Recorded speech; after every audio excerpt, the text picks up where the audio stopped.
जय हिंद दोस्तों, मैं Rajesh YouTube channel math with Rajesh Indian 360 में आप सबका फिर स्वागत करता हूं।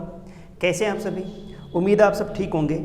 आज हम फिर आरआरबी ग्रुप डी 1/10/2018 शिफ्ट 3 का पेपर शुरू करेंगे बेटा। शिफ्ट 2 का कल हम क्वेश्चन कर चुके, शिफ्ट 2 के सारे क्वेश्चन हमने कर लिए हैं। आज से हम शिफ्ट 3 शुरू कर रहे हैं, ठीक है भाई। हाँ तो बेटा सीधे मैं क्वेश्चन पर आता हूँ। शिफ्ट 3 का अपन 116 क्वेश्चन तक कंप्लीट कर चुके हैं।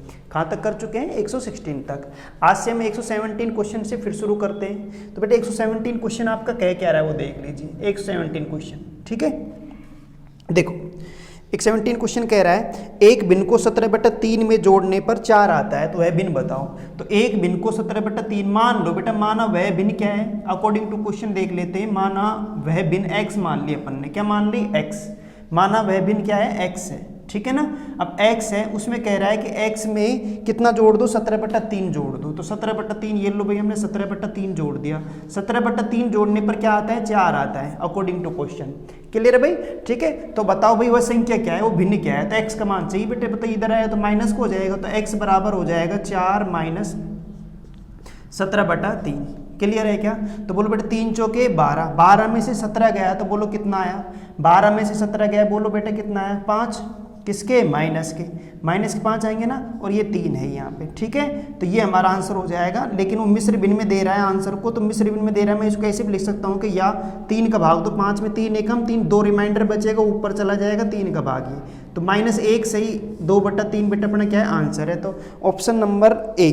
तो वैसे भी माइनस में आंसर एक ही ऑप्शन, 2 ऑप्शनों में आ रहा है, ठीक है। तो बताओ आपका आंसर क्या आ जाएगा बेटा? ये आ जाएगा। क्लियर है क्या? ठीक है। हाँ तो बेटा थोड़ा ऑप्शन से भी चेक कर लेना सवाल में, ऑप्शन के अनुसार भी हम अगर 1-2 सेकंड भी बचा सके तो बहुत बड़ी बात हो जाएगी, ठीक है ना। हाँ मैं डाल दूँ क्या? स्क्रीनशॉट ले लीजिए बेटा, उतार लीजिए फिर आप, ठीक है ना। हाँ तो बहुत सिंपल सा क्वेश्चन था, एक नॉर्मल क्वेश्चन था, बेसिक क्वेश्चन है, ठीक है भाई। हाँ नेक्स्ट क्वेश्चन देखते हैं। 118वां क्वेश्चन देखो बेटा, 118वां, ठीक है। 118 क्वेश्चन क्या कह रहा है आपसे? वो कह रहा है एक नल एक टैंक को 25 मिनट में भर सकता है, ठीक है। मान लेता हूँ बेटा कोई नल एक है, ए है ना, एक नल क्या है यहाँ पे? बी है, ठीक है, सही है। ये 25 मिनट में भर सकता है, इसको 25 मिनट में क्या कर सकता है? भर सकता है। तो भरने के लिए मैंने क्या लगा दिया? प्लस। यहाँ तक क्लियर है क्या भाई? बताओ। ठीक है भाई, यहाँ तक क्लियर है। फिर कह रहा है और एक अन्य नल उसी टैंक को 50 मिनट में खाली कर सकता है। मतलब बी क्या है? खाली करने वाला है। माइनस इसलिए लगा रहा हूँ कि खाली करने को दर्शाएगा, प्लस भरने को दर्शाएगा। ये 50 मिनट में पूरी भरी टंकी को क्या कर सकता है बेटा? खाली कर सकता है, ठीक है भाई, सही है ना। अगर बेटा मैं आगे सोचूं उससे पहले आप बताओ इसका एलसीएम ले लें क्या? 2 नल है अपने पास, एक भरने वाला एक खाली करने वाला। अगर मैं एलसीएम लूँ तो बेटा टोटल वर्क को बताएगा, तो एलसीएम कितना आ जाएगा? 50 आ जाएगा। कितना आ जाएगा? 50। तो ये मैं मान के चल रहा हूँ कि उसकी कैपेसिटी है, उसकी क्षमता है उस टंकी की, वो कितने की है? 50 लीटर की है। कितने की है? 50 लीटर की। तो आप बताओ यहाँ पे मैं ये कहूँ कि 50 लीटर की टंकी को भरने में ए नल तो 25 मिनट ले रहा है, और 50 लीटर की टंकी को खाली करने में बी नल 50 मिनट ले रहा है। अगर मैं 1 मिनट की वैल्यू निकालूँ, 1 मिनट की, ठीक है ना, 1 मिनट में कितना भरता है कितना खाली करता है, तो बताओ बेटा 25 का भाग दो, 25 दूनी 50 और 50 से कम 50, यानी 1 मिनट में ए नल है जो 2 लीटर पानी डाल देगा, भर देगा, और 1 मिनट में जो बी नल है वो 1 लीटर पानी क्या कर देगा? निकाल देगा। समझ रहे हो आप ये बात? सही है ना। हाँ तो 1 लीटर पानी क्या कर देगा बेटा? निकाल देगा। ये 2 लीटर क्या होगा? भर देगा, ठीक है भाई। अब आपसे क्वेश्चन क्या कह रहा है वो देख लेते हैं एक बार। तो क्वेश्चन वो ये कह रहा है यदि वे दोनों नल एक साथ खोल दिए जाए तो टैंक को भरने में कितना समय लगेगा? अगर तुम दोनों को एक साथ खोलोगे तो 2 लीटर पानी तो ये डालेगा और 1 लीटर पानी ये निकालेगा। बोलो सही है नहीं है? अगर मैं इनको जोड़ता हूं तो एक काम आता है नहीं आ रहा, 1 लीटर पानी फिर भी भरता है टंकी में। समझ में आया ना? प्लस का 2 माइनस का 1 तो +1 बचेगा ना। +1 बचने का मतलब है 1 लीटर पानी क्या कर रहा है बेटा? 1 लीटर पानी फिर भी भर रहा है टंकी में। अब 1 लीटर पानी भरने में 1 मिनट लगेगा। बोलो भाई दोनों नलों को एक साथ खोलोगे तो 1 मिनट में 1 लीटर पानी भरेगा नहीं भरेगा? बिल्कुल भरेगा। 1 मिनट में 1 लीटर भरेगा तो 50 मिनट में कितना भरेगा? 50 मिनट में 50 लीटर भरेगा। तो 50 मिनट बेटा अपना आंसर आ जाएगा, यही आंसर है। बता दीजिए कहीं कोई दिक्कत है तो, ठीक है ना। एक बेसिक क्वेश्चन है ये भी, या फिर बेटा आप ऐसे भी कर सकते थे, आपने फॉर्मूला पढ़ा हो तो AB/A - B, सही है ना। हाँ, एक भरने वाला है एक खाली करने वाला है, तो देखो यहाँ पे ये वाला फॉर्मूला लग जाएगा। दोनों ही भरने वाले होते तो मैं प्लस लगा देता। क्या लगा देता? प्लस। समझ में आया नहीं आया? ठीक है, फिलहाल माइनस। तो देखो a 50 मान लेता हूँ, b 25 मान लेते, दोनों को गुणा करना है। 50 में से 25 क्या कर दो? माइनस। तो 50 में 25 क्या क्या बचेगा? 25 बचेगा। 25 से ये 25 कैंसिल। तो तुम बताओ कितना आगे बेटा? 50 मिनट। समझ रहे हो आप? ठीक है, इसका उपयोग भी कर सकते हो अगर आप याद रख सकते हो। ठीक है, नहीं बाकी मैंने बेसिक तरीके से बता दिया, सारे सवाल हम ऐसे करने वाले हैं। क्लियर है ना? ठीक है, पर एक नल भर रहा है और एक नल क्या कर रहा है? खाली कर रहा है। तो ओवरऑल काम कितने मिनट में होगा? तो मैं इस फॉर्मूले काम ले सकता हूँ ए बी बटा ए माइनस बी। क्लियर है ना भाई? ठीक है, हाँ नेक्स्ट देखते हैं। बोलो। ठीक है भाई, स्क्रीनशॉट ले लेना बेटा, या फिर आप इसे उतार लेना, साथ साथ पेन कॉपी लेके बैठो। ठीक है ना? एक बेसिक क्वेश्चन था, कोई दिक्कत है नहीं, सब कुछ आपको ऐसे करा रखा है मैंने, कहीं कोई प्रॉब्लम है नहीं भाई। ठीक है, पर फिर भी देख लो आप, एक एक करके हमारा रिवीजन भी हो जाएगा और अच्छे अच्छे क्वेश्चन हम लैंग्वेज को भी समझ पाएंगे, क्या आ रहा है क्या नहीं आ रहा, आपका कॉन्फिडेंस भी थोड़ा लेवल हाई होगा। ठीक है, 119 क्वेश्चन देखते हैं। 119 क्वेश्चन देखो, ये बोडोमास के रूल के अनुसार आगे बेटा देखो, है ना? ये सिंप्लीफिकेशन का क्वेश्चन आ गया आपका 56 डिवाइड 1/3। ठीक है, ये हो गया 15 प्लस 12 माइनस 9 ब्रैकेट है प्लस 6 माइनस 5 प्लस 7, ये बार लगा हुआ है, ये ब्रैकेट बंद क्वेश्चन मार्क। भाई ये आपका क्वेश्चन मार्क। ठीक है, ये क्वेश्चन है। अब देखो बेटा, ये आपने पढ़ा होगा वी बोडोमास, मैं आपको कई बार बता चुका हूं, फिर भी मैं आपको एक बार फिर बता देता हूं। We BODMAS, we BODMAS. ठीक है, वी बेटा वही होती है बार, क्या होती है? बार। ठीक है, वी क्या है? बार है भाई यहाँ पे। फिर आता है ब्रैकेट की बारी बेटा, ब्रैकेट छोटा है, फिर मंझला है, फिर बड़ा है, फिर ऑफ ऑफ ऑफ यानी का मतलब गुणा होता है, ये भाग हो जाएगा, डिवाइड भाग हो जाएगा, एम क्या हो जाएगा बेटा? गुणा हो जाएगा, गुणा। ये ऐड और सब्ट्रैक्ट हो जाएगा, जोड़ और घटाओ, जोड़ और घटाओ, ये घटाव हो जाएगा। ठीक है ना, ये घटाव हो जाएगा। तो ये आपको बता भी रखा है, ये आप जानते भी हो। तो इसके अनुसार हम सोल्व करेंगे। पहले बार हटेगी, फिर ब्रैकेट हटेंगे। समझ में आया नहीं आया? ब्रैकेट के अंदर देखो, सबसे पहले छोटा ब्रैकेट, फिर मंझला, फिर बड़ा होगा, फिर डिवाइड बाद में आएंगे। समझ में आया ना? तो कुल मिला के मुझे डिवाइड बाद में करना है, पहले इस ब्रैकेट को सोल्व करना है। ठीक है भाई, तो देखो बेटा करते हैं 56 डिवाइड 1/3। ठीक है, मैं इसको सोल्व करता हूँ। 15 प्लस 12 माइनस, पहले छोटा ब्रैकेट हटाएंगे, छोटे ब्रैकेट में बार लगा हुआ है तो बार को पहले सोल्व करो। तो देखो बेटा 9 और 6 माइनस 5 प्लस 7 है। तो बेटा मैंने आपको बार हटाने के लिए बताया है, बार के अगर बाहर माइनस है तो बार हटाओगे तो अंदर वाला साइन क्या हो जाएगा? चेंज हो जाएगा। आप तो ये समझो, बोलो सही है नहीं है यहाँ तक?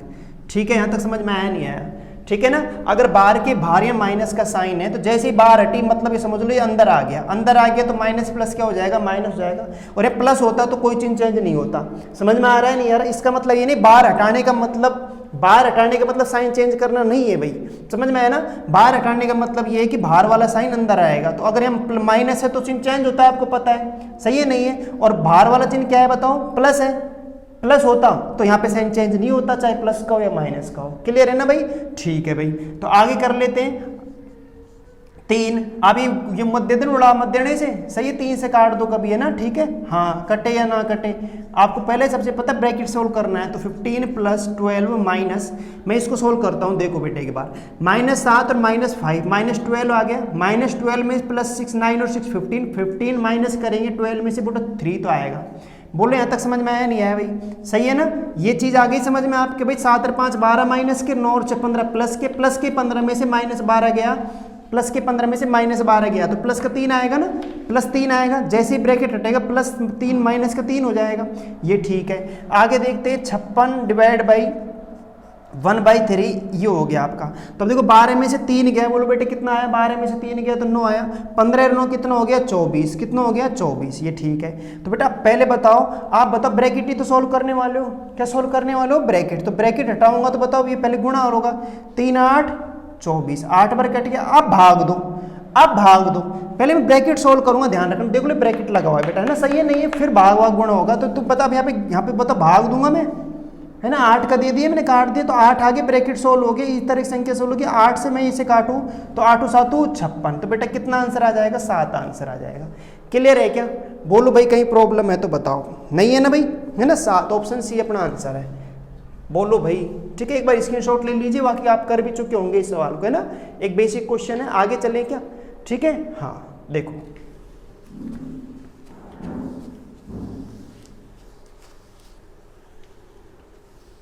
एक बार फिर देख लो, चाहे मैं यहाँ पे कह रहा हूँ जैसे ही बाहर हटेगी तो चिन्ह अंदर आ जाएगा, तो ये किसका हो जाएगा बेटा, माइनस का हो जाएगा, ठीक है भाई। अब तुम यहाँ देखो 9 और 6 15 प्लस के हो गए, 7 5 12 माइनस को, 15 में से 12 गया तो बताओ बेटा 3 नहीं आएगा क्या, क्या आ जाएगा, 3 आ जाएगा, सही है ना। जैसे ही ब्रैकेट हटाओगे प्लस का 3 माइनस 3 हो जाएगा। और बताओ 15 और 12 कितने हो गए, 27, 27 में से 3 गया तो 24 बचेगा, नहीं बचेगा, 24 आ गए, 24 को मैं 3 से भाग दूंगा, 3 8 24, ब्रैकेट हटाऊंगा ना तो 3 8 24, पहले ये सरल होगा, 3 8 24 8, 8 का भाग इधर दे दो, अब 60 7 56 7 आंसर। क्लियर है भाई, ठीक है, हाँ। तो आप ऐसे ही करने वाले हो सवालों को, वो अपन बताने के लिए कि भाई थोड़ा सा आपने जैसे पहली बार देख रहा है तो उसको प्रॉब्लम ना हो, ठीक है, हाँ। अब 120 क्वेश्चन देखो बेटा, 120वां क्वेश्चन देखते हैं। अच्छा 120वां क्वेश्चन देखो यहाँ पे एक बार, है ना, देखो त्रिभुज ABC, एक त्रिभुज ABC है, त्रिभुज ABC, ABC त्रिभुज ABC में AD लंब BC है ना, तो बेटा AD लंब है,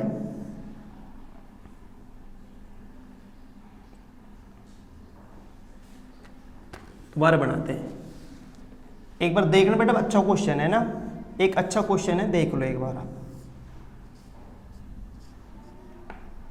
देखो बेटा ये AD लंब है, ये ABC एक त्रिभुज है, ABC एक त्रिभुज है, AD क्या है, लंब है, परपेंडिकुलर मतलब 90 डिग्री क्या बनाएगा, कोण बनाएगा, ठीक है भाई, समझ में आया ना, हाँ। फिर आगे क्या कह रहा है, आगे कह रहा है कि AD लंब BC है और कोण BAC का द्विभाजक AO है। तो देखो BAC बेटा ये पूरा कोण, इस पूरे कोण का द्विभाजक क्या है, AO है। तो द्विभाजक मतलब इसको आधा आधा करने वाला, इसको आधा आधा करने वाला, ठीक है ना। मैं मान लेता हूँ ये वाला कोण ये AO है, इसका आधा करें, जैसे 60 है तो ये वाला कोण यहाँ से यहाँ तक 30 है और यहाँ से यहाँ तक क्या है 30 है ना। द्विभाजक मतलब ये होगा दो समान भागों में बांटेगा कोण को, एंगल को, ठीक है भाई, यहाँ तक हो गया। तो यदि कोण ABC 65 डिग्री है, ABC, तो ये वाला B कोण ये 65 डिग्री है, 65 डिग्री है, यहाँ पे कह रहा है सवाल में।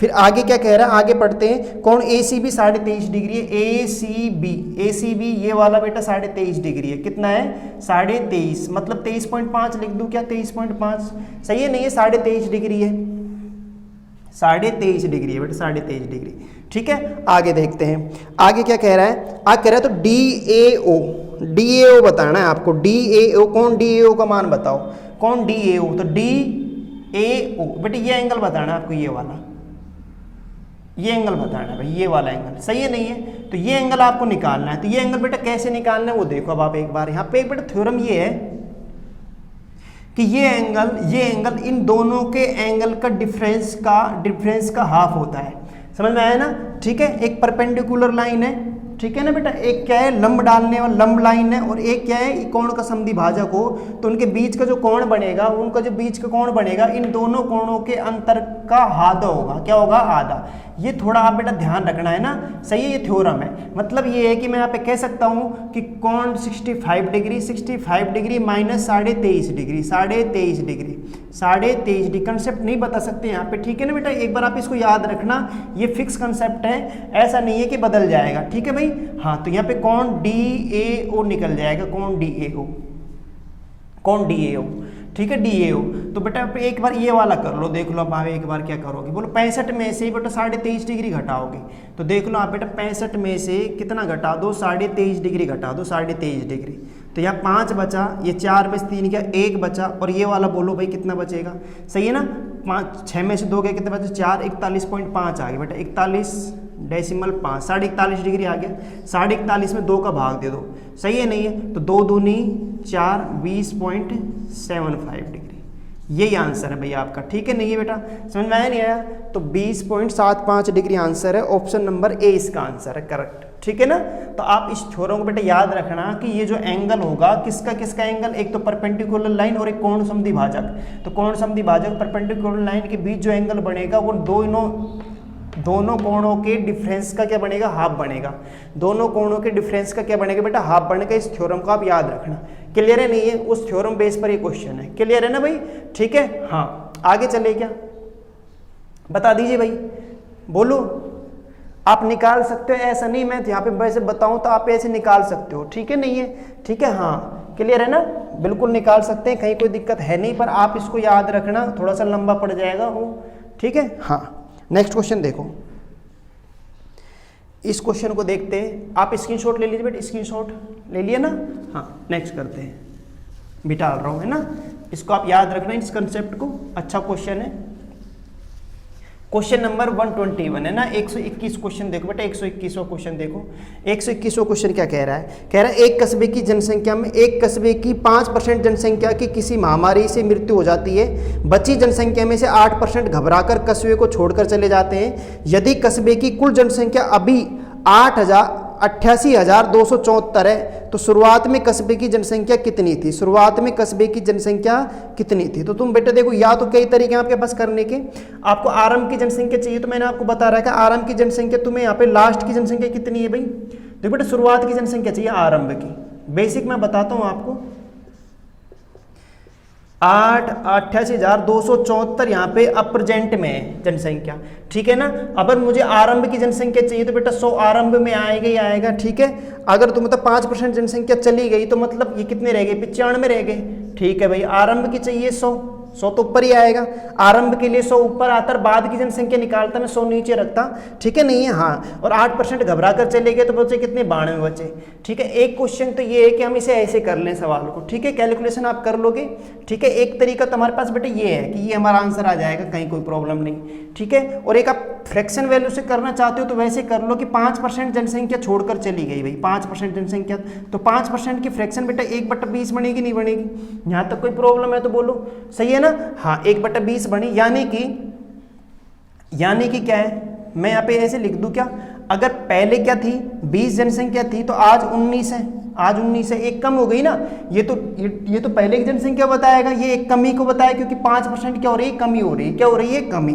समझ में आया नहीं आया। ऐसे 8% को किस में बदल लो बेटा, फ्रैक्शन में बदल लो, तो 8% की फ्रैक्शन वैल्यू क्या होगी, आप बता दो 8% की फ्रैक्शन वैल्यू क्या होगी, सही है नहीं है, बोलो भाई 8% की फ्रैक्शन वैल्यू क्या होगी, बता दो भाई एक बार, है भाई, नहीं आ रहा, बोलो नहीं आ रहा तो भैया आप 8% कैसे निकाल लोगे ना, परसेंट हटाओगे 100 नीचे आएगा, बोलो क्लियर है क्या, नहीं करोगे, 4 से काट लो, 4 दूनी 8, 25 बार, तो 2/25 बता सकता हूँ मैं, बोलो तो 2/25 हम क्या कर देंगे भाई, 2/25 की फ्रैक्शन वैल्यू बता सकते हैं, समझ में आया नहीं आया। अब इस 2/25 का मतलब है क्या, 2/25 का मतलब ये है बेटा, अगर मेरी जनसंख्या 25 थी पहले तो आज 2 की कमी हो गई क्योंकि छोड़कर चले गए ना, छोड़कर चले गए तो रह कितने गए बेटा, 23 रह गए, कितने रह गए, 23। अब आप इनको दोनों गुणा करो, 500 आ गया, ठीक है, और 23 को 19 से गुणा करो तो यह आपका कितना आ जाएगा, 23 नंबर हो जाएगा 437 नहीं आएगा क्या, है भाई, एक बार करके देखो बेटा, 437 नहीं आएगा क्या, कितना आ जाएगा, 437 आ जाना चाहिए, ठीक है, हाँ आ जाएगा 437, ठीक है, हाँ। तो बोलो अब यहाँ पे देख लो, अब एक बात बताओ बेटा, देखो अब तुम्हारा आंसर वैसे भी, तुम ऑप्शन देखो एक बार, मैं ऑप्शन से करके बताता हूँ सवाल को, ठीक है। ऑप्शन देखो तुम्हारा 1,21,600, अब देखना बेटा, ध्यान से देखना है ना, ऑप्शन से कर लेंगे सवाल को, कैलकुलेशन करने की जरूरत नहीं है हमें। 84,500, ऑप्शन सी 99,800, ऑप्शन डी 101,000,000, ठीक है, ये आंसर, ये ऑप्शन है बेटा, है ना, सही है ना। अब आप एक चीज देख लो यहाँ पे, क्या देख लो कि आप एक काम ये कर सकते हो, जो पहले की जनसंख्या चाहिए थी, पहले की ये 500 है, सही है ना, और अब प्रेजेंट में कितनी है, 437, प्रेजेंट की 437, तो प्रेजेंट की आपको दे भी रखी है, तो 437, तो बेटा 8 8 2 4 2 7 4 यानी 28,274, ये तो आपको दे रखा है, तो 437 की वैल्यू 88,274 के बराबर होगी, तो एक की वैल्यू निकाल लेंगे अपन भाग देके, समझ में आया ना, फिर 500 से गुणा कर देंगे, आंसर आ जाएगा, क्योंकि 500 की वैल्यू चाहिए, तो एक की वैल्यू यहाँ से निकल जाएगी, तो यहाँ बेटा अगर मैं 202 से गुणा करूँ इसको, तो ये कितनी बार कट जाएगा, 8 मतलब 88,274 आ जाएगा, इसको इससे गुणा करें, नहीं 437 का भाग इसमें 202 बार जाएगा, तो बेटा 202 बार ही यहाँ पे गुणा कर दो, 202 बार, सही है ना। तो एक की वैल्यू 202 है, तो 500 की वैल्यू 202 तो गुणा करेंगे तो अपना कितना आ जाएगा, 10 1 0 0 0 भाई, 2 0 तो ये रही, 5 दूनी 10, 1 0 और बढ़ जाएगी, समझ में आया नहीं आया? तो ये बेटा अपना आंसर हो जाएगा, ये क्या हो जाएगा, आंसर हो जाएगा। अभी जाना मत, आप देखना ध्यान से सवाल को, देखो दोनों तरह से कर सकते हैं, थोड़ी कैलकुलेशन ठीक ठाक बन रही है, लेकिन मैं यहाँ पे ये कह रहा हूँ कि आपको पता है कि पहले की जनसंख्या चाहिए, पहले की तो ऑप्शन पहले वाले ही होंगे सारे के सारे। तो बेटा मैं 500 का गुणज भी तो देख सकता हूँ, 500 का गुणज, सही है ना, 500 का मल्टीपल देख लो आप, यहाँ पे मत करो आप ऐसे कैलकुलेशन मत काटो इसे, कितनी बार कट रहा है कितनी बार नहीं कट रहा, भाग मत दो आप ऐसे देख लो कि 500 आ गया तो 500 का गुणज देख लेता हूँ मैं, तो 500 गुणज का मतलब 500 को भाग जाना चाहिए, तो बेटा तो 2 जीरो कैंसिल हो ही जाएंगी, सही है भाई, 2 जीरो है ना, तो 500 को भाग दूंगा, 2 जीरो ये भी कट जाएगी, 2 जीरो ये भी, 2 जीरो ये भी, 2 जीरो ये भी, चलो कोई बात नहीं। अब बचा क्या, 5, तो 5 का गुणज देखना है। 5 का भाजकता का नियम कहता है अगर किसी संख्या के अंत में 0 या 5 हो, वो संख्या किससे विभाजित होगी, 5 से, तो बोले 6 आ रहा है अंत में, तो ये ऑप्शन गलत, सही है, यहाँ पे 5 आ रहा है, ये ऑप्शन हो सकता है सही, एक बार देख लेना आप, है ना, ये ऑप्शन भी गलत है, 8 आ रहा है, और एक 0 बचा, तो 0 और 5 ही 2 ऑप्शन होते हैं कि 2 ऑप्शनों में से कौन सा आएगा, ये आपको देखना है। 2 ऑप्शन अब भी आ रहे हैं, समझ में आ रहा है नहीं आ रहा, बोलो भाई आ रहा है कि नहीं आ रहा। तो अब मैं क्या करूं, तो आप एक चीज देखो कि ये ऑप्शन तो फिर भी नहीं बैठता, क्यों नहीं बैठता, क्योंकि अगर मैं यहाँ पे ये देख रहा हूं कि अब भी जब मेरी जनसंख्या छोड़ के चली गई, कुछ महामारी के कारण कुछ मृत्यु को प्राप्त हो गए और कुछ गांव कस्बा को छोड़ के चले गए, तब भी इतनी बची हुई है 88,274, और 88,274 बची हुई है, यहाँ 84,500 पहले, अरे पहले 84,500 कैसे हो सकती है आप बताओ, अभी प्रेजेंट में ही जब 88,000 बचे हुए हैं तो पहले तो ज्यादा होगी, 88,000 से ज्यादा होगी, ज्यादा होनी चाहिए, जबकि ये तो 28,000 से भी कम है, तो ये तो वैसे ही गलत हो गया, समझ में आया नहीं है, तो ये ऑप्शन भी गलत है, तो ऑप्शन बेटा अपना डी आंसर हो जाएगा, यही आंसर है। थोड़ा सा आप अपने दिमाग का उपयोग कर सकते हो भाई, समझ में आ रहा है नहीं आ रहा, ठीक है ना। हाँ, तो मैं यहाँ पे ये कह रहा हूँ कि 84,500 जनसंख्या तो अब प्रेजेंट में जब छोड़ के चले गए, कुछ मर गए, कुछ मृत्यु को प्राप्त हो गए, उसके बाद इतनी बची हुई है, ऐसा है क्या, अरे बची हुई तो इतनी है जब छोड़ के चले गए, एक्चुअल वैल्यू ये है अब प्रेजेंट में, छोड़ के चले जाने के बाद और मरने के बाद, लेकिन जब बताओ अगर छोड़ के जाने वाले मरने वाले इसमें शामिल हो जाएं तो 28,000 से ज्यादा होंगे, या तो 84,000 ही है पहले, तो ये तो इससे भी कम है, सही है, अब इससे भी कम है, तो ये ऑप्शन तो वैसे ही नहीं बैठता, इसमें तो मैं भाजकता का नियम नहीं भी देखता तो भी गलत हो जाता है, तो वैसे ही क्लियर है ना, बोलो समझ में आया नहीं आया। तो ऑप्शन कौन सा बैठ जाता है, डी ऑप्शन हमारा सही करेक्ट आंसर है, बता दीजिए कहीं कोई दिक्कत हो तो बोलो, सही है ना। अब आपके सामने आपकी चॉइस है, आप कैसे करना चाहते हो कैसे नहीं करना चाहते, स्क्रीनशॉट ले लेना या फिर आप अपनी नोटबुक में इस चीज को लिख लेना बेटा, ठीक है, क्लियर है भाई, आगे चले। हाँ, नेक्स्ट क्वेश्चन देखते हैं। तो ऐसे क्वेश्चन आए तो थोड़ा देख लेना, जहाँ पे कैलकुलेशन हो वहाँ आप सहज कुछ इस चीज़ को चेक करना कि हम इसे थोड़ा सा ऑप्शन से कर सकते हैं क्या, सही है ना। हाँ, थोड़ी बहुत हम समय बचा सकते हैं, हमारा समय कीमती समय है, उसमें से हम कुछ 2 से 2 सेकंड 5 सेकंड कुछ बचा सकते हैं क्या, ठीक है भाई, ये आपके लिए इंपॉर्टेंट है, ठीक है। हाँ, नेक्स्ट क्वेश्चन देखते हैं। 122, एक धनात्मक पूर्णांक को 4, देखो एक धनात्मक पूर्णांक 4050 को गुणा करने पर यह संख्या एक पूर्ण वर्ग बन जाती है, तो इस संख्या का वर्गमूल ज्ञात कीजिए। इस संख्या को किस संख्या से गुणा करना है और इसे पूर्ण वर्ग बनाना है, क्या बनाना है, पूर्ण वर्ग, सही है नहीं है, तो वह संख्या बताओ, उसका वर्गमूल निकालना है, पूर्ण वर्ग बनाओ पहले तो इसे, फिर इसका क्या निकालो, वर्गमूल निकालो, वर्गमूल मैं निकाल लूंगा, पर तुम्हें एक बात बताओ, देखो मैं अगर देखो बेटे यहाँ से देख रहे हैं, 1 मिनट मैं इसका गुणनखंड करता हूँ, 2 दूनी 4, 1 मिनट उतारना मत है ना, 2 दूनी 4, 2 पंजे 10, समझ रहे हो, बोलो भाई। हाँ, फिर 3 से देता हूँ, देखो यहाँ पे 3 6 18, 3 7 21, ठीक है, 3 पंजे 15, बोलो भाई, ठीक है, फिर 3 का दे लो, 3 दूनी 6, 3 दूनी 6, 3 पंजे 15, अब 5 का दे ले क्या, 3 का दे लो, 3 7 21, 3 पंजे 15, फिर 3 का दे लो, 3 दूनी 6, 3 पंजे 15, फिर 5 25, फिर 5 25, समझ में आ रहा है ना। अब आप यहाँ पे ये देखो कि अगर मुझे पूर्ण वर्ग बनाना है तो बेटा 2 के जोड़े बनने चाहिए, तो एक जोड़ा ये बन गया, एक पेयर ये बन गया, एक पेयर ये बन गया, एक पेयर और संख्या, एक संख्या की और जरूरत पड़ेगी, तो जो 2 की पड़ेगी, क्योंकि 1 2 तो हमारे पास है, 1 2 हमारे पास नहीं, जोड़ा बनाना पड़ेगा ना, है ना, वर्गमूल पूरा चाहिए, तो जोड़े बनने चाहिए तभी तो वर्गमूल बनेगा।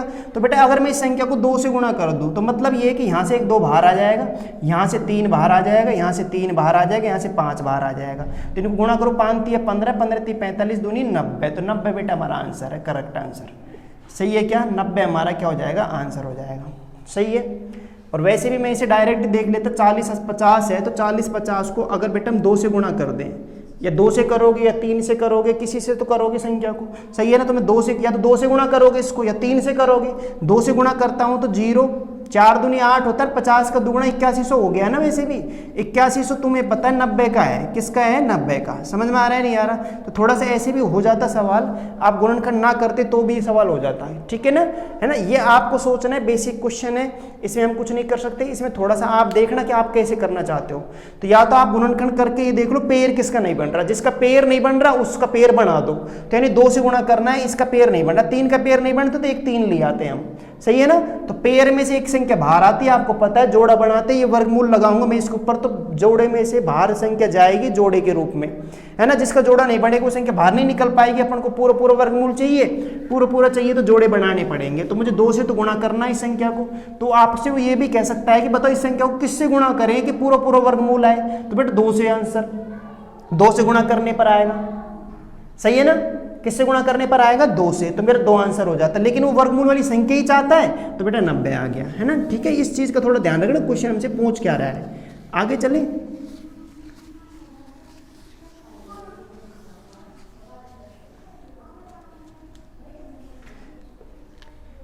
नेक्स्ट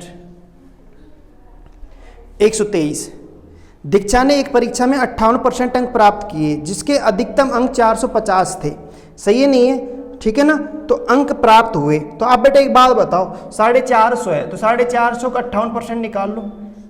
का मतलब गुणा होता है 58%, या तो आप ऐसे कर लो। लेकिन देखो थोड़ा सा बेटा अगर अपन दिमाग लगाएं, थोड़ी ट्रिक लगाएं, कैसे कि मैं अगर यहाँ 2 से भाग दे दूँ, इधर 2 से गुणा कर दो, एक ही बात है ना। मतलब इसे मैं यहाँ ऐसे लिख सकता हूँ का 450 गुणा 2 गुणा 29%, सही है ना। क्योंकि 450 दूनी कितना हो जाएगा 900 गुणा 29%, परसेंट हटाऊंगा तो 100 नीचे आ जाएगा। 2 जीरो से 2 जीरो काट लो, समझ में आया नहीं आया, ठीक है ना। 2 जीरो से कितनी जीरो काट लो भाई, परसेंट हटाऊंगा तो 100 का भाग दूंगा, तो 9 नाम 81 का 1, समझ में आया नहीं। 81 एक ऑप्शन किस में है, इकाई अंक देख लूंगा, है ना, सही है नहीं है। मैं ज़्यादा गुणा भी नहीं करूंगा, वैसे ज़्यादा बड़ा भी नहीं है, आप करना चाहते हो तो कर भी सकते हो, देख लेते हैं, कोई 2 ऑप्शन तो नहीं है, ठीक है। 123वां क्वेश्चन ही तो था, कौन सा क्वेश्चन था बेटा 123। देखो ऑप्शन देखो बेटा, ऑप्शन देखो 275.5 है, 276 है, 261 है और 290 है। तो एक बार आप देख लो ऑप्शन आपका इसी नहीं बैठता है क्या। इकाई अंक एक ही ऑप्शन में आ रहा है ना। मैं यहाँ पे ये कह रहा हूँ पूरा गुणा नहीं करना, 9 नाम 81 का 1 का 8 हासिल आती, 9 दूनी 18, 18 और 8 कितना हो गया 26। तो 261 नहीं आता क्या अपना आंसर, कितना आ जाता बेटा 261 आ जाता, कर लेते ना अपन, सही है ना। पर मैं कह रहा हूँ मैं 1 सेकंड भी क्यों बर्बाद करूँ, मैं नहीं करूंगा। मैं यहाँ पे देख लूँ 9 नाम 81, एक किसी ऑप्शन में आ रहा है भाई ये आंसर, सही है नहीं है। तो इन चीज़ों पर आपको थोड़ी सी प्रैक्टिस करनी है, ये सारी चीज़ें कोई बताएगा नहीं, सही है नहीं है। हाँ तो टीचर थोड़ी करने जाएगा भाई आपकी जगह, आप ही करोगे खुद। तो थोड़ा सा आप इतना सा दिमाग लगाना, आप ये तो 58% यहाँ 100 लगा के फिर काटा पीटी करके फिर निकाल लेना भाई, कोई दिक्कत नहीं है, समझ में आया नहीं आया, ठीक है। ये तो मैंने बताया, आप ऐसे करना चाहो तो करो, नहीं मत करो, बाकी सोच सकते हो। अगर हमने दिमाग में आ गया तो कर लेना, नहीं तो हम इसका 58% निकाल के करेंगे इस सवाल को, समझ में आया नहीं आया, ठीक है। तो वो तो हमसे कोई छीनने वाला है भी नहीं, पर फिर भी अगर आ जाए दिमाग में ये चीज़ें, छोटी छोटी चीज़ें, जैसे प्रैक्टिस करोगे आप तो बहुत अच्छी बात है। नहीं आ पाती तो भी कोई प्रॉब्लम है नहीं, ठीक है, फिर भी कर लोगे। लेकिन बेटा टाइम का ही ध्यान रखना है आपको कि टाइम कैसे बचा सको आप, है ना। 124 देखो बेटा 124वां क्वेश्चन, ठीक है 124 क्वेश्चन देखो। अच्छा ये देखिए बेटा, ये अलजेब्रा का क्वेश्चन हो गया आपका, बीजगणित का अच्छा क्वेश्चन है ना। a माइनस बी का whole cube plus b minus C का whole cube plus c minus A का होल क्यूब बटे 3a minus B minus C और c माइनस ए, ठीक है, बराबर क्या है बेटा क्वेश्चन मार्क, बराबर क्या है क्वेश्चन मार्क, बोलो सही है क्या। अब आप थोड़ा सा देखना एक बार, इसको समझने से पहले बेटा एक थोड़ा सा कंसेप्ट देखते हैं अपन, ठीक है ना, है ना। जैसे ही ऐसा क्वेश्चन आए तो आपके दिमाग में आपने पढ़ रखा होगा, मैंने बहुत अच्छी तरह पढ़ा भी रखा है, ठीक है। आप बताओ एक चीज, आपने एक फॉर्मूला पढ़ा होगा बेटा, a क्यूब बी क्यूब एक सी क्यूब माइनस 3abc बराबर होता है a plus B plus C बराबर सॉरी गुणा a square plus B square plus C square minus ab minus bc minus ca, ये आपने पढ़ रखा है। ये एक सर्वसमीका है जो आपकी याद होनी चाहिए, शायद याद है भी। मैंने आपको बहुत अच्छी तरीके से इस पर सवाल भी करा रखे हैं, सही है ना। और ये हमने कंसेप्ट पढ़ भी रखा है बहुत बढ़िया तरीके से, समझ में आ रहा है ना। हमने यहाँ पे पढ़ रखा है यदि जब a plus B plus C बराबर अगर जीरो हो जाए, क्या हो जाए, जीरो। अगर ये जीरो हो जाए तुम बताओ ये सारा पक्ष, ये RHS पक्ष जीरो हो जाएगा, क्योंकि यहाँ जीरो रखूंगा, जीरो को इससे गुणा करूंगा, पूरा जीरो हो जाएगा। बोलो होगा नहीं होगा।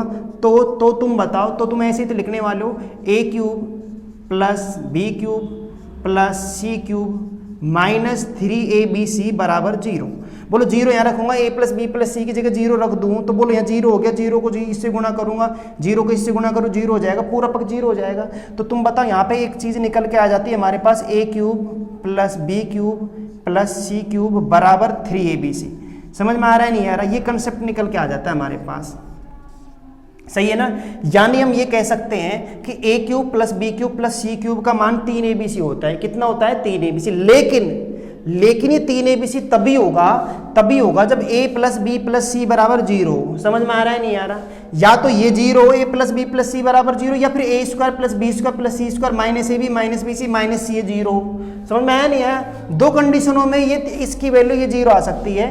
तो आप देखो ये कंसेप्ट तो थोड़ा बड़ा हो गया। मैं अगर इसको देखूं a plus B plus C zero आना चाहिए, तो तुम देख लो यहाँ पे तुम्हारा a का मान कितना है, a का मान a माइनस बी है, b का मान b माइनस सी है, c का मान c माइनस a है। तो यहाँ पे तुम यही देख लो इस चीज को कि तुम बताओ अगर मैं यहाँ पे a माइनस बी है,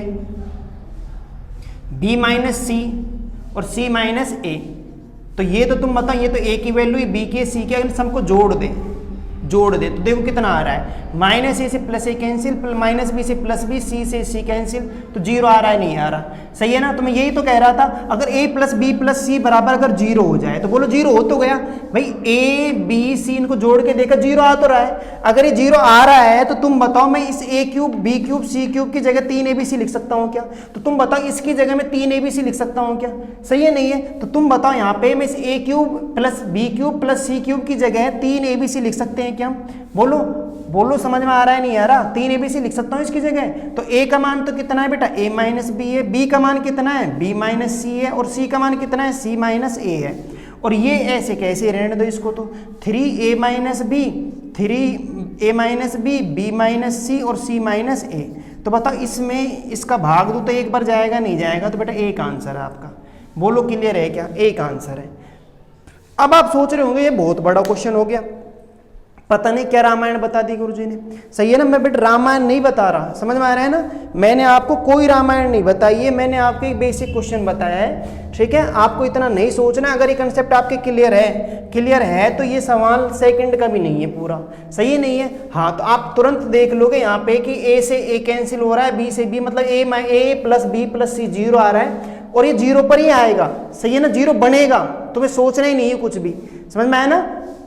बोलो तो इसे जीरो बनना पड़ेगा। तो तुम ये चीज में चेक करो, आपको चेक नहीं करना है कि ये जीरो है या नहीं है। आप तो डायरेक्ट जिस चीज को सोच सकते हो कि a cube plus B cube plus C cube बराबर 3abc होता है, समझ में आया ना। वो क्यों होता है वो कंसेप्ट तो मुझे बताना पड़ेगा ना, क्यों हो गया जीरो के बराबर, सही है। तो ये सर्वसमीका बनती है तो ये जीरो हो सकता है। अगर ये जीरो है तो बताओ ये इधर आएगा तो ये माइनस 3abc इधर आएगा प्लस 3abc बन जाएगा, तो 3abc इसकी वैल्यू होगी, इसकी वैल्यू। तो इसकी जगह ये लिखा जा सकता है, इसकी जगह ये लिखा जा सकता है जरूरत के अनुसार। फिलहाल मुझे बताओ इस क्यूब वाले की जगह में 3abc लिखूं तो कोई दिक्कत है कि इस क्यूब की जगह 3abc लिखूं, तो नीचे भी 3abc है ऊपर भी 3abc है, तो बोलो एक आएगा नहीं आएगा, समझ में आया नहीं आया। उल्टा सीधा कैसे कर लो उससे कोई नहीं फर्क नहीं पड़ सकता। चाहे आप ऐसे कर सकते हो 3abc की जगह आप ये रख दो, यहाँ नीचे ये रख दो, तो ये वाला इससे कैंसिल हो जाएगा। उल्टा सीधा कैसे ही कर लो बेटा, कोई दिक्कत नहीं है। बस आपके सोचने का नजरिया सही होना चाहिए कि मैं सवाल करूँ तो सोचने का हमारा तरीका क्या होना चाहिए, सही है ना, ठीक है। अगर ये समझ में नहीं आया बेटा एक बार वीडियो को पीछे करके फिर देख लेना आप मैंने क्या बताया है, ठीक है ना। आगे चलें, नेक्स्ट क्वेश्चन देखते हैं भाई, ठीक है भाई। तो मैंने बहुत अच्छे तरीके से आपको सर्वसमीका करा रखी है, कहीं कोई प्रॉब्लम है नहीं, ठीक है। हाँ तो आपके पास दो कंडीशन बन जाती हैं जीरो को बराबर करने की, एक तो a plus B plus C बराबर जीरो, और एक a square plus B square plus C square minus A B minus B C minus C A बराबर जीरो, ठीक है ना। ये दो कंडीशन बन जाती है। अगर ये जीरो हो जाए तो a cube plus B cube plus C cube बराबर में 3 ABC लिख सकता हूँ। क्या लिख सकता हूँ? 3 ABC। क्लियर है भाई मैं क्या कह रहा हूँ, आपके समझ में आ रहा है? ठीक है। अब 125 125 क्वेश्चन देखो भाई। ठीक है, निम्नलिखित में से कौन सा भिन्न 5/9 के बराबर नहीं है? 5/9 के बराबर नहीं है तो मैं ऑप्शन लिखना पड़ेगा, कोई चारा नहीं है हमारे पास। एक ऑप्शन है 105/198, ठीक है, फिर है 80/144, ऑप्शन सी है 40/72 और ऑप्शन डी है 25/45। 25/45 ये ऑप्शन है भाई, है ना। ये कह रहा है कौन सी भिन्न 5/9 के गुणज वाली संख्या कौन सी नहीं है? सही है ना, 5/9 मतलब गुणज वाली संख्या कौन सी नहीं है? सही है, नहीं है। इसका मतलब ये है कि जिसमें 5 और 9 का मल्टीपल नहीं है। ठीक है, 5 और 9 का मल्टीपल कौन सा नहीं है, ये आपको देखना है। तो देखो आप एक चीज देख लो, अगर मैं इसे थोड़ा सा ऐसे भी देखूं तो आप एक काम ये कर सकते हो, तो काटापीटी कर लो भाई। जिसको सरल करने पर 5/9 आ गया वो तो सही है, और जो 5/9 नहीं आया वो ऑप्शन अपना क्या हो जाएगा? गलत। सही है ना, लेकिन वो चाहता है नहीं आने वाला, तो 5/9 नहीं आना चाहिए। कौन से ऑप्शन 5/9 नहीं आ रहा, समझ में? ये चेक करना है। तो बेटा मैं इसे काटूं, 21 से काटूं तो 21 पंजे 105, मुझे 5 लाना है ना। तो देखो 105 ये 5 कब आ सकता है? जब भाई 21 का भाग दो 5 आएगा। तो 21 से ये भी कटना चाहिए, 21 से ये कटना चाहिए, 21 से कितनी बार कटना चाहिए? 9 बार, है ना, तब तो सही है। ठीक है, अगर मैं 21 को मैं 9 से गुणा करूं, 21 को किससे गुणा करें बेटा? 9 से गुणा करें तो 9 एकम 9, 9 दूनी 18, 189 आता है, आना 198 चाहिए। 21 से कट जाता 9 बार, 21 के पाड़े में 198 नहीं आता, मतलब 5 का तो आता है लेकिन 9 का नहीं है। तो यानी यही ऑप्शन हमारा सही है। वो कह रहा है नहीं है, 5/9 का गुणज नहीं है, तो ये नहीं है, यही ऑप्शन हमारा आंसर है। सही है। ऐसे इधर देखो, देखो मैं यहाँ पे इधर देखूं भाई, मुझे 5 लाना है तो बोलो 8 पंजे 40, 8 से काट दो 5 आ जाएगा, और 8 पंजे 40 तो 8 से ही भाग इधर देना पड़ेगा। 8 नाम 72, तो 5/9 आ रहा है? नहीं आ रहा, आ रहा है 5/9, लेकिन वो चाहता है नहीं आने वाला ऑप्शन चाहिए। तो बताओ बेटा अपना ए ऑप्शन होगा या नहीं होगा? क्लियर है क्या? ये मैं क्या कह रहा हूँ समझ में आ गया? बहुत बेसिक क्वेश्चन है, कोई प्रॉब्लम नहीं किसी को भी। तो बेटा आप बताओ आज का सेशन कैसे लगा, है ना। आपने कमेंट्स बॉक्स में लिखना भाई इस चीज़ को, ठीक है। धीरे धीरे करके हम अपने सवालों को करते जा ही रहे हैं, कोई प्रॉब्लम है नहीं कहीं पर भी। आप धीरे समय निकाल के बेटा इन वीडियो को देख लिया कीजिए, और अगर आपको वीडियो पसंद आए तो लाइक जरूर कर दिया करें, है ना।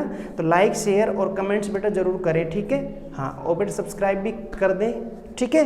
क्लियर है बेटा? जय हिंद जय भारत। ठीक है बेटा, कल मिलते हैं।